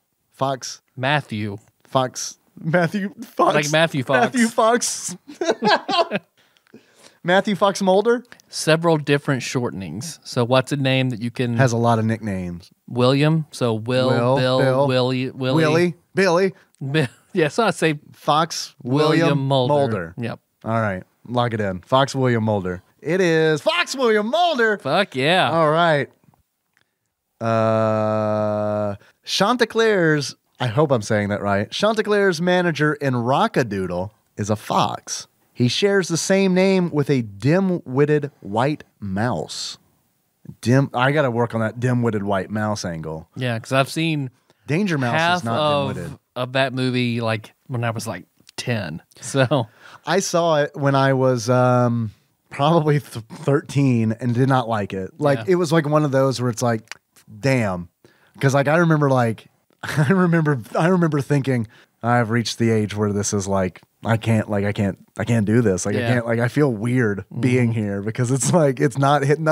It's like I can see where this is supposed to be hitting and it is not hitting. So the white mouse, dim-witted white mouse. Trying to think of like the Rescuers. Was there a dumb white mouse character or Pinky and the Brain? Pinky. You're right, Pinky. Yeah, you're right. I don't know why I went that way. Pinky. Yeah. You were thinking that you're like Little John. That's a dim-witted white mouse. Like, yeah. Pinky. All right, lock it in. Pinky. It is Pinky. Thanks for the hint, Matt. Appreciate that. Next question. Todd and Vixie are foxes in this classic 1981 animated Disney movie, The Fox and the Hound, a.k.a. the Marquis de Sade. The Marquis de Sade's anal. It's got to be Fox and the Hound, right? Yep. Yeah. Locked in. It is The Fox and the Hound. That's what friends are for. That's my big takeaway from that movie. I remember hearing that on the radio and being like for the first time ever being like, that's the song from The Fox and the Hound. They can do that? They can have songs in a movie on the radio? Man, Disney's going to get them. Yeah. Last question. A green-colored fox from the Dragon Ball anime series. You've seen way more Dragon Ball than I have. I haven't gotten to a green fox, so I don't know. A green-colored fox. I think he means Bucky O'Hare from Bucky O'Hare. Probably. Yeah, Bucky I'm gonna lock that in, Bucky O'Hare. Or Carbuncle. I think he means Carbuncle from Final Fantasy VIII. We'll go to the 8 version. All right, locking it in. Yeah, Carbuncle O'Hare. Konkichi. Konkichi. Something like that. Yeah, I don't know. Yeah, no idea. I missed that one. Sorry. That's it. That's like at 80%. Yeah, I thought we did pretty good. Yeah. We kind of stumbled through a lot of those successfully. Yeah, that's pretty good. All right. You want to take some calls? Yeah, we're all set up to do that. You want to do that? Yeah. Oh, for the record, truck or treat is not in Urban Dictionary. Trucker boy is. What's trucker boy? I don't know that I could read it. Oh. A trucker boy has 3 upvotes. Oh, okay. And they blocked our inside joke submissions. Yeah. A trucker boy is when someone does something really stupid or says something really stupid without cursing. Replace F with tr. Fucker to trucker. Inspired by The Vine, Mother Truck F Dude. Amy says, I forgot my phone at home. You fucking trucker boy. They shut our shit down. That is fucking stupid. That was submitted by Ann Mann on February 27th. You Ann Man. Yeah, it's not Ann Mann's fault. It's Urban Dictionary's fault. Urban Dictionary, yeah. All right, yeah, to the calls. All right, here we go. This was left the day before Halloween. Hi, TADPOG. This is Terrified Michelle, and I wanted to tell you that I had a dream last night, and I think it's because of Go on. listening to that one episode where beloved Adam was afraid to see what you look like in case you look like ugly monsters. So I dreamed that I saw Tyler, even though I've already met him in real life, and was you all think like, I'm an ugly monster. I know, Michelle. Fine. So there you go. I think she said you looked fine. I'm gonna scrub that back. I mean, it's fine. You look fine. Here, let's see. And was all like, but you're not ugly, you're fine. See? So, She said it like you're fine. She said you're not ugly, you're fine. Like you're a fine filly in the Will Smith Fresh Prince of Bel-Air sense of the word. Boy, you are fine. I hope you say that when you like wake up that's what I say when I wake up and get out of the shower. I'm like, boy, you are fine. Fine, talking to your dick. You are fine. Yeah. I'm like, yeah. No, that's not what I say to my dick. I don't talk to my dick. I pay good money for other people to talk to it. There you go. That's a joke in case my son ever listens to this. Also, if you heard that, cool. If you didn't, Trini says, and by fine, she means fine. See, I told you. Anyway, for whatever reason, the people from the South are moving to the West Coast and taking over our fast food restaurants because all my life we've had unsweetened tea unless you ask for sweet tea in a restaurant. Fast food, there was no option. Then it became an option, sweet tea or unsweetened tea. Fine. That's wonderful, but you have to specify that you want sweet tea because regular tea is unsweetened. But lately, I've been getting regular tea and it's sweetened, and I'm all like, this is not the South. What the hell are you doing? I don't like it. You don't like sweet tea? I mean, sometimes it's really sweet. Like if you get sweet tea from McDonald's, like that is very sweet. It makes me sick. It is very sweet. It's like nectar, essentially. Yeah. I can't do it. But I don't think, like, when Nikki likes to drink sweet tea, like when we go to restaurants, sometimes she'll have sweet tea, sometimes she'll all the girls always want sweet tea. But it's like, I feel like she has to say sweet tea. Because, I mean, there are times where she's ordered tea and it's come to the table unsweet. Yeah, I think if you say tea, you're taking a risk. Yeah, it's a 50-50. Flip that coin, you're going to get either one. Yeah, put a qualifier on that. Yep. Get right in there and be like, this is what I want. Unsweet tea or sweet tea. You got to get in there. You got to be assertive when you're tea ordering. Yep. There are two different, perfectly valid kinds of tea you need to specify. Yo, what if they give you hot tea? That's true. They just order a tea. They bring you out Earl Grey. Yeah, they bring out a little teacup and a saucer at McDonald's. Oh my god! Oh, it's upsetting. Very upsetting and gross. So my question for you, I have two questions. One for TADPOG, and that is, what are your cats doing right now? All right. What are the cats doing right now? Well, Sky is probably getting her diabetes or her insulin shot because it was recently discovered She's on insulin? that she is diabetic. Oh no. Yeah. But if it's managed, I hear that she's totally fine. Life expectancy doesn't drop that much. So as long as it's managed and done properly and it is. So It's sad. It's sad. Both cats. It is sad. Really would have thought River would have had diabetes. Yeah, because River is... Really would have thought that. I haven't seen River in years, but the last time I saw him, he was a very fat cat. Yeah, I would dare say River deserves diabetes. Maybe because they're brother and sister. Maybe like it's a weird maybe it's she is his Dorian Gray's portrait. Right, exactly.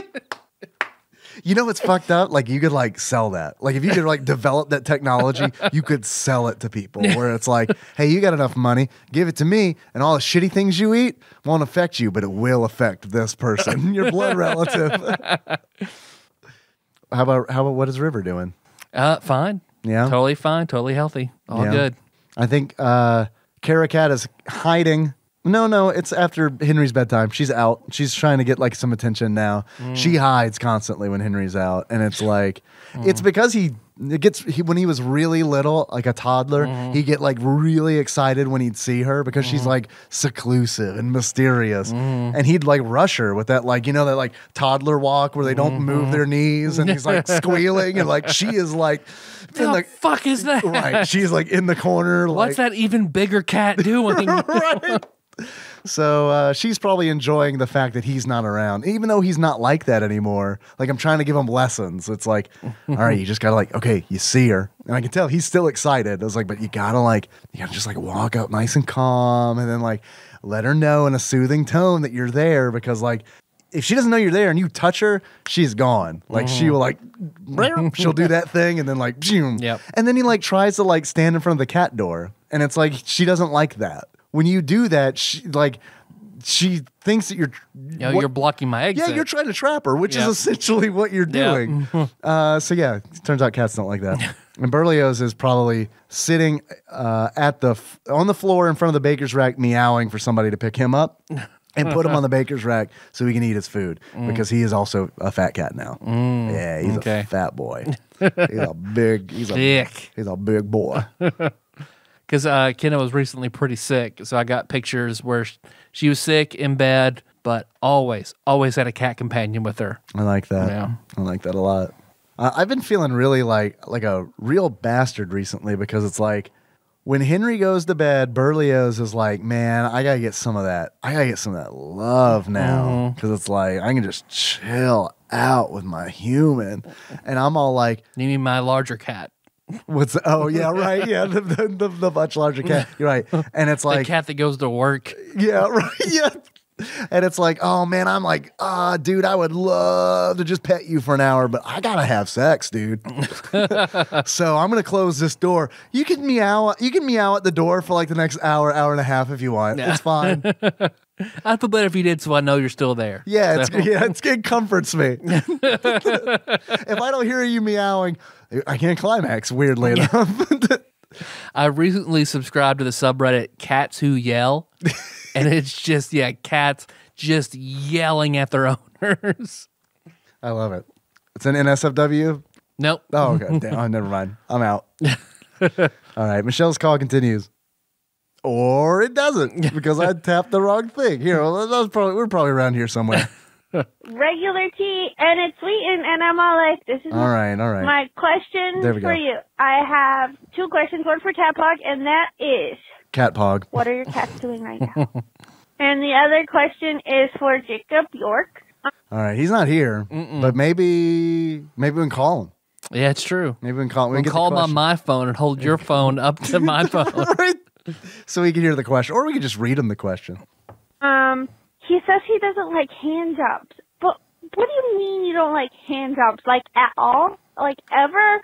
Like, or you just don't like it to completion? Like, I can get it if you just don't want a hand job to completion. Like, nobody wants. I don't. I do. Yeah, Michelle, don't you dare I say love nobody hand wants job. that. Me too. Yeah, A good one, like a Explode in Melissa's hand? Yeah. Fuck yeah. Wow.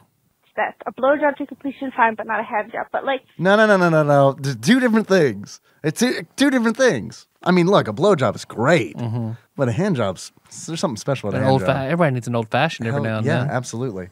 Like you're driving back, like on a long road trip. It's perfect. Yeah. you can't, like, a girl can't rub your dick for a while, like during foreplay, or like what's going on? I don't understand. Okay, that's it. Bye. See ya. Bye. I assume he means to completion. Yeah. I mean, I've heard. Let's call him. You want to call him? Yeah. All right. I think he is like. He might be in a show right now, but he better fucking answer. Because initiative is going on. And it's like, it looks like he sent me pictures of the set and shit. It's amazing. Same here. It's great. All right, let's call him. Oh, it's FaceTime audio. Perfect. I'm sure this won't weird him out at all. Hey, man, I never contact you this way, ever. All right, FaceTime audio unavailable. I know what I'll do. Well, let's call Galen then. Hey, I'm going to call his real number. Calling his mobile. There we go. Hey, buddy. Hey, man. How's it going? What's up? It's all right. This feels like I'm probably on the podcast. You are. You are definitely on the podcast. What a shocker. Yeah. Is this... I know if Dave calls me, I'm either on the podcast or something has gone like horribly wrong. Right? Yeah. Someone's dead or you're on the podcast. Right. Or both. Maybe a little bit of both. Do you have a moment? I don't really. I will have a moment in a little bit. Well, why don't you like hand jobs real quick? You're probably in a space where you can talk about that openly, I'm guessing. What's the fucking point? What's the point? Yeah, what's the point? What's the point? To come. I know I can do it better. Oh, God. You know, yikes. I'm sorry, but it's true. I know I can do it better. All right. Well, terrified Michelle was curious. Like, do you not like them to completion, or do you not like it at all? Like, do you not like it rubbed, or? Well, I don't like them now because I'm a grown up. fuck you. But at the time, I just didn't really get the point. It was like, it was fine, but like really, like, if we're gonna go further. I mean, all right, okay. I mean, I gotta get into a picture. It's Goodbye. Bye. See ya. Tell everyone about the show. Bye. I love the thought of like all like the actors being like, was the writer just talking about why he doesn't like hand jobs? Like, I hope this turns into like an evening where they're like, what do you mean you don't like hand jobs? It turns into Jacob is like a Larry David situation.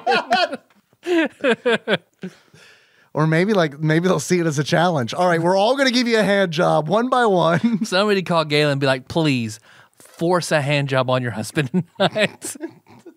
Like, it really insist on it. Yeah, you can do that if you want. We can hook your phone up. That's okay. I'm not going to get Galen mad at me.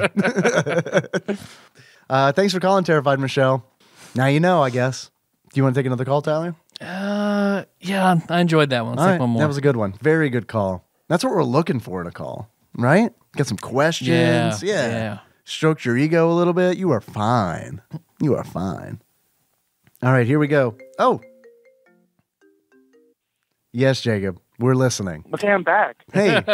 I'm back. It was the final run that I'm going to get to see for Initiative today. Please tell us more. Yeah, what is this initiative thing?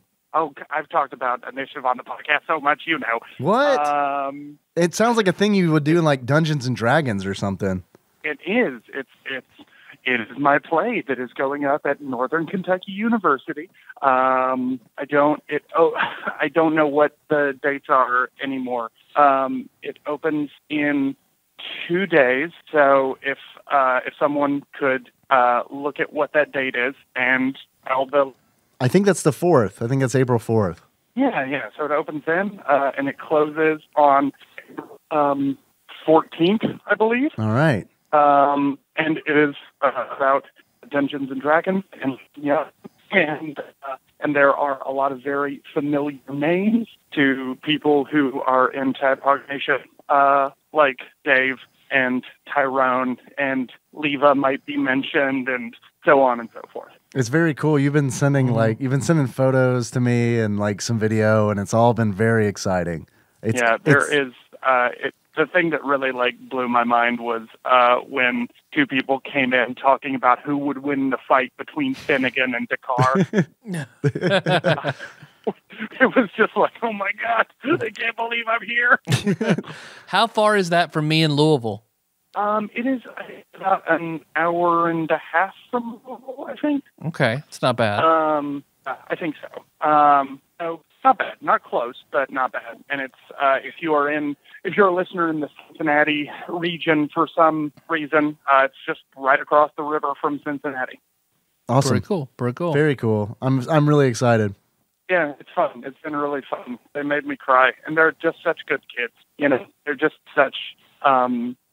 Some changes start making art for a paycheck, and watching this was really wonderful and edifying. So yeah, I had a great time. Were those the people we heard in the background when we were asking you about hand jobs? Those were them. Okay, all right, cool. Did any of them overhear the conversation? Oh no! Oh, No, bummer. come on! I'm not gonna let those sweet college children hear your dirty mouth. They don't know anything about hand jobs. They don't know. Well, you know, they're actually probably a little bit better practice than most people. That's like the sweet spot for it. Well, so they look like frequent masturbators, is what you're telling me. So they're very well casted. You look like you jerk it. You're Dave. Yeah, right. You jerk it for way too long.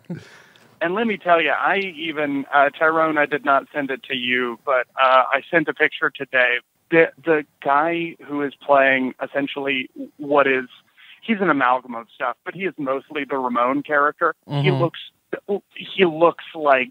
He doesn't look like Ramon, but he looks as if you hired someone to play Ramon in a movie. Yeah, absolutely. That is accurate.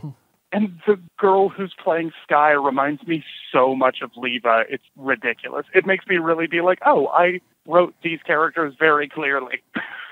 Everyone knows what kind of people these people are. It's great. That's pretty awesome. So yeah, it's fun. Do you know, do any of them actually play D&D or? I think that they did. A lot of the technicians do. Yeah. And I think that they played a little bit to try and like get a sense of it Sure. in the rehearsal process. Sure. Yeah. Cool. That was something I was curious Yeah, about. a bunch of people have been coming up to me and talking about how much the play means to them, and it's been a really wonderful, edifying week. You know, I'm very proud. Like I hope I can go see it while it's there. if you can't, that is fine. It is, but it is. I'm just glad that it exists. I'm glad that it exists and is out in the world. You know. Hell yes. Okay, I do have to go this time. Okay. Okay. All right, but if you guys have any other questions about Hank Johnson's, let me know. I just don't understand. I'm not into them, man. Yeah, I'm only into them in conjunction with something else. It's like a rim job, transition move. Rusty trombone. Yeah, it's not. You don't want the entire meal to be rice. That's what it is. Like rice is fine, but that's rice is my favorite food, Jacob. So you're saying the Asians love hand jobs? Who doesn't love hand jobs outside of Jacob? That's true. I guess that's true. All right. Bye. See you, man. Bye. All right. Next call. Okay. This is from Terrified Michelle, continuing her beloved Adam blockade. Hi, Papa. Hey, Terrified Michelle. Maybe I am actually trying to beat out beloved Adam. I don't know. But What? I have. This is Terrified Michelle. Okay, I have several things to tell you. One, I dreamed that about the new babies coming, and I didn't know their names, so I called them Captain America and Falcon. Oh, Captain America. I thought it was Cats in America. Cats in America. Cats in America. Don't know why. Two, I listened to you at work, as I've said before, with headphones. For a while I was listening to it on speakerphone because I was alone, but I walk in the other room, so I had to put headphones in. Not because of your NSFW, but because the last time you were on speakerphone, you were like, you mean let's be racist? We should be racist. And you were talking about ending it out like Mario, but still I was like, oh God, guys. I'm like the only white person here. This sounds really bad. Okay? For the record, I don't believe that we said anything racist. I don't think we did Terrified either. Michelle, come on, have a little bit of faith in us, right? I mean, like, We didn't have Zach on, did we? right? Yeah, if we got Zach on there, yeah, put them earbuds in. That's a horse of a different color. Okay, and then the other thing I wanted to tell you was I accidentally masturbated a cat once.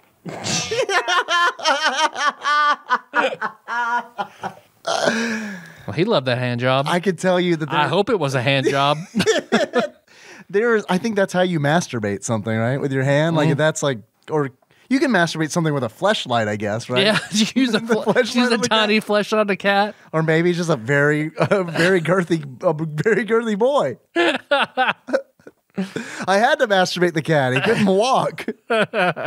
I would also like to point out there is no way there's enough time in this call for this story to resolve properly. Right. There are 5 seconds left. There's no way. Like, there's not enough time. I'm not going to tell you how right now. I think you should put that up for discussion. Bye. She does call back. We got to play it. But I mean, like, how do you accidentally masturbate a cat? Well, I guess she's saving it. just- I don't know. You're just like, you're petting it? You know, yeah, you're watching TV, you reel into a show while you're petting your cat, you don't realize you've given your cat a hand job. Right. Oops. Oh, man. Good thing it's not Jacob. Why does my hand feel like I squeezed a cactus? Okay, Catbot, here's how you accidentally masturbate a cat. All right. It's a kitten, and I know you're going to make this worse. Oh, yeah. But it was a kitten, and the kitten couldn't poop, and I know when the cats can't poop, you rub their, like, butt area, but it's a female cat. Everything's all close together. I was rubbing the little butt area to help it poop. Next thing I know, the cat is purring at me, and something wet came out from down there, and I was like, Oh, I no. accidentally masturbated the cat. I put down the cat and walked away. Okay, that's it, guys. Bye! And you put earbuds in at work? When You got to cuddle the cat afterward, jerk. Get the cat a towel at least. It could have just loved anal. Maybe. So, I don't know. Maybe it was holding on to that poop. Maybe that's its thing. That's its thing. Look, we're not going to kink shame a kitten No. or anybody, Yeah, exactly. especially not a kitten. And that's pretty good. Very good. Mm-hmm. Thanks for listening, everybody. Go on the show on iTunes, Stitcher. Got that on that YouTubes. Yeah. On the YouTubes. Yeah, I hear that. Yeah. Okay, so don't miss the next episode. What do we want to do? Because I know the game that... I mean, we can't just say we're starting the SNES list and then like not start it. Yeah, so do we want to do a different game while we play? Because the next thing on the list first thing on the list is the Seventh Saga. Seventh Saga. An RPG. Which, I mean, you were playing it. Doesn't seem too bad, but it's super grindy and it is a long RPG. I don't have to finish it. Like, are you going to... Answer me honestly. Are you going to play through the whole thing? The whole thing? No, probably not. Then let's just do it next. Okay. I don't have to finish it. Like, it doesn't seem like... I don't want to spoil anything, but it like doesn't seem like one of those games where it's like, I bet this has a real good ending. You know what I mean? Yeah. So okay, so we're doing Saga. the Seventh Saga. All right. I appreciate it though. Yeah. You're giving me the option to like finish Option the to game. keep playing if you wanted to. I'm gonna play be a little bit more. I'm gonna be real. I'm not gonna finish all the games on this list. Like that's just not gonna happen. I don't even want to set that precedent. My goal is to play enough of a game to get the feel of it and to be able to joke about dicks and buttholes about it. Okay. I don't want to wind up in another Space Volpine Jr. episode where, I just give dry facts about the game. So yeah, I feel like it's probably for the best. Okay. Let's see. Hey, do you want to send us something like Jenny and Michelle did? You can send that to Tadpog Studio, care of Nicole Nance, P.O. Box 3785, Paducah, Kentucky 42002. Mm-hmm. Let's see what else we do. Hey, there's Tadpog_podcast on Instagram. Yeah. There's Tadpog_podcast on Twitter. Mm-hmm. It's cucumbersome. Cucumbersome. I realize that. Good. Let's see. There's Tadpog Nation on Facebook. There's Tadpog on Facebook. Yeah. Tadpog is the site the site you like, and Tadpog Nation is the group where all the fucked up shit happens. Have you heard of Facebook? Have you heard of Facebook? Have you checked it out? They made a movie about it. They did. That's true. That's true.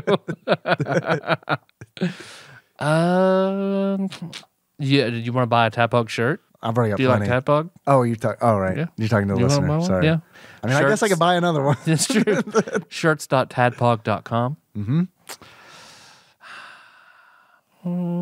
What else we got? You can call us if you want. Yeah. Like Terrified Michelle has done. Have you ever masturbated a cat? Mm-hmm. On purpose? If so, call 270-883-2555 and let us know. Also, we're on Twitch. You can find us at Tadpog_podcast. I stream there on Sundays at 8:30 Central. If you want to come by, hang out, help with achievements, then you're more than welcome to. I'd love to see you there. Mm-hmm. Oh, yes. Patreon, got any toot-toots? We got some toot-toots. We got some toot-toots. We got some Victorian trains. Yeah. Which could be taken a whole bunch of different ways. That's true. Like, I ran a Victorian train on that girl. What does that mean? I had all my clothes on. I pulled it through the hole. Had a top hat on it. It was really hard to get at anything because her dress was made out of wire frame. We all came in one of her eyes, so she had to... All right. So, yes, we do have a Patreon, and I'd like to take a moment. So sit right there. I'm going to tell you who fucking donated. It is... to the town of Bel Air. I'd like to thank quite a few people. I want to thank Exalted Lord Mike of Purdue for upping his pledge, riding that penny train. Yeah. Thank you, Micah. Appreciate it. God Emperor Alex Pena has edited his pledge. He's upped it again. God, he must have really liked that Spawn episode. I think that he did really like that Spawn episode. Thank you, Alex. We're seriously not worthy. Man. Like, you're the Where do you go from God Emperor? I don't know. Where can you go from God Emperor? I'll have to work on it. But we're seriously, dude, that's really, really fucking awesome of you. Thank you. I'd also like to thank Nolan Clemens for upping his donation by a penny, riding that penny train. Thank you, Nolan. And I'd like to thank Kevin Link, our friend Kevin Link, who just doubled his pledge. So, Damn. yeah, dude, that's really fucking awesome. Thank you. We need to give Link a title. Well, he's always been a Super Bomberman 2 fame. Yeah, but that's not like a true title, right? You're right. No, it's not. I mean, of wolf fighting fame is a title, but of Super Bomberman 2. Just he was on an episode. But then again, it's Brandon of Axelay fame. So, I don't know. We've got some real discrepancies in the titles in the nation. But I think Link deserves one. Yeah, absolutely. We'll think on it. You got something off the top of your head, maybe? I'll have to think about it. All right. Okay. Oh, I don't want to throw one off the dome for Links. Those normally don't turn out well. Yeah. Okay. All right. Cool. Well, Link, we're going to get you. Unless like Hylian Hero, Kevin Link. I like that. You like that? Hylian Hero. Yeah. All right. Hylian Hero. 'Cause he does Can't have a say it. giant Hylian shield on his calf. It's a tattoo. Although I do like the idea of him walking around with a shield on his calf. Like a literal shield. It's like a tiny child's shield that he's... Or Motorcycle Baron. Motorcycle Baron. I like Motorcycle Baron too. How about you want to give him the choice between the two? Yeah. All right. We'll talk, yeah, All right. yeah. There we go. If you want to donate, if you enjoyed this, you can go to patreon.com/tadpog_podcast, or I think it's actually just tadpog. Sorry. And you can donate there. And if you donate $1, you get access to all the bonus stuff that we've done and posted on there. And that upcoming Suikoden The upcoming video episode. casting of the Suikoden video game, the movie. We're going to do another Patreon video this week. Yep. I don't know when that'll be up, but we're recording Right. another one. Film We're it. really trying to keep up with our Patreon now. We've got some stuff coming down the pipeline, so stay tuned. Yep. Our theme song is Moves by Sycamore Drive. Link to that track found in the show notes at tadpog.com. How you want to close this out, Dave? As our favorite fox, as Fox Jason Bateman, Jason Foxman, Jason. or Jamie Fox. Jamie Fox Jamie wasn't used. Fox. What other Okay. foxes weren't used in that quiz? Probably it. Just Jamie Fox. All right, so our favorite Favorite fox. Favorite fox. Shit. I'm trying to think of. Did I make it too Fox. difficult? You want to go from expert mode to hard mode, or? No, I think you have a good fox. You gotta give a good fox. All right. Okay. All right. You got it? Yes. All right. Let's do it. So until next time, Tropical Capricorn, Who are you? the fantastic Mr. Fox. Oh. Let's blow up Parliament. Which fox was I? Your Guy Fox. Guy Fox. That was Guy Nice. Fox. Yeah, but just kidding. Nice. I was actually Fox McCloud or Cloud McFox. I'll get the gag for you. That was Fox from Fallout.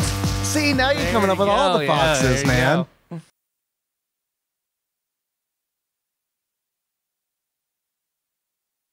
Can you name any other foxes? Nope. That's it. We're Yeah, out of them. That's it. We're out of foxes. Do you want me to? You okay if I look up famous foxes? Yeah, The famous absolutely. Mr. Fox. Uh-huh. Is that that's a thing, right? Sure. Isn't it? I don't know. The famous Mr. Fox. I think that's a thing. Oh, fantastic, Mr. Fox. Yeah. Fantastic, Mr. Fox. Many hits on famous foxes. Famous foxes in literature. Fox and Socks by Dr. Seuss. Okay. All right. Fantastic Mr. Fox by Roald Dahl. The Magicians by Lev Grossman. The Little Prince, which I've never read The Little Prince. There's a movie, though, and I think I saw a fox on like a little tiny planet. Okay. The Nun's Priest Tale, which I guess is... What was that? It's by Chaucer. Isn't that the... God, what is the name of that thing? Canterbury Tales? Yeah, Canterbury Tales. Yeah, The Pilgrimage. I kept thinking like The Pilgrimage Stories. The Pilgrim Stories. Top 10 Greatest Foxes in Children's Books. The Gingerbread Man. Ah, There's okay. a fox in The Gingerbread Yeah. Man? Yeah, he eats the gingerbread. Like he's good for rides on them. the fox's back or rides on his head and the fox flips him up and Oh, eats I him. forgot about that. Fox and Socks by Dr. Seuss. The Adventures of Pinocchio. Who's the fox in Pinocchio? Is there Is he like he's not the cigar smoking. I don't remember. Yeah, I See, don't know. I didn't like Pinocchio as a kid. So Have you ever read the book? The book is absolutely fucked up. Like, because I remember like being a kid and one of my grandmothers gave me the Pinocchio book because I liked the movie. There is a scene in the book where Pinocchio steps on Jiminy Cricket, like murdering him. And I mean, it is just like, whoa. And it's like the illustrations are all done with like Victorian like etched style. Yeah. So it's like Jiminy Cricket is like a cricket. Like he's not like a top hat wearing cartoon character. He's a just literal cricket. A literal cricket. So, but it's like I guess that makes sense. He's killing his conscience. Like that like makes sense. Like that metaphor like plays. But it's like when you're 9 years old, doesn't play. It just terrifies the fuck out of you. It's like he just killed Jiminy Cricket. Pinocchio just killed Jiminy Cricket. Let's see. The Fantastic Mr. Fox. Flambards. Flambards. Never read this if you love foxes. First sentence. The hunting scenes are graphically unpleasant. Ooh. All right. Little Foxes by Michelangelo Morpurgo. Aesop's Fables. All right. Okay. The Fox and the Star. I have not read enough books. I don't know. The Fox and the Hound. Yep. All right. Marquis de Sade. And The Thought Fox by Ted Hughes. I like The Thought Fox. Sounds like a Earthbound enemy. It does. Yeah. It is the title. The Thought Fox read your thoughts. Oh man, I like that a lot. Can you call me the Thought Fox from now on? Yeah. Would you be willing to do that? Yeah. Please. This goes for anybody listening. Tyler and the Thought Fox play old games. Come on, tell me you listen to that. Like, I'll change the art. We're getting that much closer to our radio show. Yeah. All right, the Thought Fox. I'm really glad that we read all these because it's like I hope Ted Hughes doesn't want a cut of that Patreon money when he learns that I've taken it over. All right. All right, pretty good. That's a good stinger, right? It's over fine. It's as good as this episode's been. That's all right. Yeah. That's all right. Oh, yeah. That's all right. That's all right. It's not 500. Good calls? No. Yeah. No. So we're fine. Yeah. Okay. That's true. That's good. No one's ever like, man. No pressure. The episode leading up to 500, that was a good one. Greatest ever. $4.99, A plus. Yeah.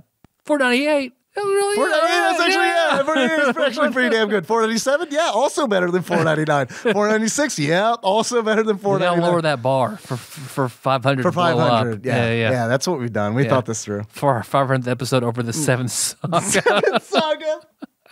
You want to last minute change it? We might need to. What can we fucking do? I don't know. What can we fucking do for 500? That's special. Call a bunch of people and that have been on the show. Yeah. We'll call everybody who's guest hosted on the show and ask if they have a copy of Battletoads. We'll just close our eyes and just dial random people in our phones. Well, that'd be so awful. Why close our eyes when we could just get drunk? That's true. That's pretty true. I mean, you gotta think about these things, man. Yep. No, it'll be about 7th Saga. Okay. Right? I mean, I don't know. I mean, it's 500. That's the big kickoff to the. That's the big kickoff to the new list. Yeah. The list that'll go on. You're not feeling 7th Saga. I mean, I just feel like 500 is better than that. You know. When have we ever made like a big deal about episode 100? A mile marker? Yeah, when we failed at math. Like, did we not learn a lesson? What's gonna happen is we've got a week in order to come up with what we're gonna do for 500, and we won't because we're gonna go to work. We're going to do all the things that we do. Yeah. And then Monday is going to roll around and we'll be like, oh, dude, do you have any ideas? Because I sure as fuck don't. And you're going to be like, no, maybe we should do 7th Saga. And then I'll be like, no, we said we weren't going to do 7th Saga on the show. So we can't do 7th Saga. And then you'll be like, I don't know. You want to do a little Samson? I'll be like, sure. That's like, I just want to, that's my prediction. That's good. So little Samson, you want to go ahead and do little Samson for 500? Oh, shit. Oh, man. I don't know. It'll probably be 7th Saga. You want to save 7th Saga for 700 and we tie in the 7? Oh, that's true. Or go back and re-edit our 7th episode. Our 7th episode. What was our 7th episode? The Adventures of Batman and Robin? Probably. Something. That sounds all right. That sounds accurate. I was looking through that SNES list of games, and it's like we're going to have segments where it's like we're going to spend a month and a half on games starting with The Adventures of. Adventures of Tintin. You ready for that? It's not a North American release. Tintin I don't think Tintin did very well over here. It was on Nickelodeon, but I mean, I remember, like, and there was like a movie. I remember. No, I thought the movie was good. Yeah. Yeah. I like the movie. I like the Steven Spielberg joint, the like CG movie. I like Tintin though. I catch a lot of shit for liking Tintin. I know him as like that thing that Dave likes. Yeah. I like Tintin. Man, that Belgian style where it's like these like really like realistic backdrops with like these really cartoony characters in front of it. I don't know, man. They're like really simplistic. I love Tintin. And it's like seriously, like out of all, like still to my day, like this day, like as an adult, like people are like, isn't that a little like, I'm like, what do you mean? What's and then like, it's 2019 and people don't want to say what they mean, but I know what they mean. What do you mean? European. Yeah. Yeah, Dave, you're what the French call les incompetents.